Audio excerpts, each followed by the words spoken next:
The French low-cost telecommunications company Iliad confirms it made a $15 billion cash offer for more than half of T-Mobile today. Meantime, T-Mobile has turned its first net profit in a year and signed up another 1.5 million customers. Morgan Brennan has more on what this all means. America's fourth largest wireless provider has been shaking up the industry, aggressively slashing prices to spark competition with larger U.S. rivals Sprint, AT&T, and Verizon. So far, the plan seems to be working.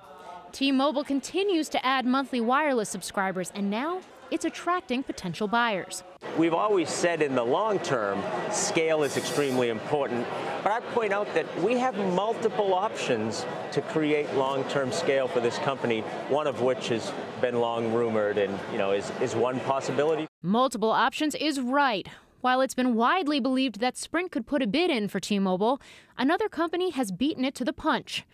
Today, a French telecom upstart called Iliad confirmed its $15 billion offer for a majority stake, sending shares of T-Mobile higher, even as the broader market sold off.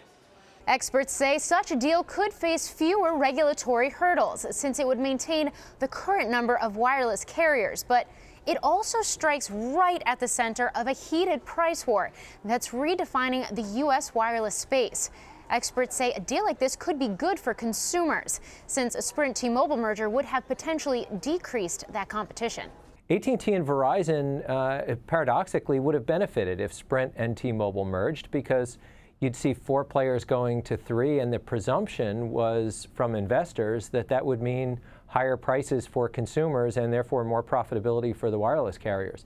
And so simply the fact that those stocks are going down in a funny way confirms exactly what the concern of the regulators was all along, that it would lead to higher consumer prices. But what about Sprint? The country's third largest carrier has been pouring billions of dollars into network upgrades, losing monthly subscribers for the past 2.5 years.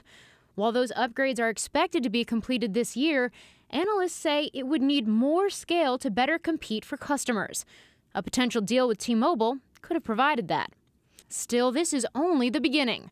T-Mobile has confirmed Iliad's bid but declines to comment, making it unclear whether the offer is viable. And Sprint could still counter. And then, any deal struck would still have to get government approval. For Nightly Business Report, I'm Morgan Brennan. Shares of T-Mobile were higher, but all of the other major telecom companies fell on the news.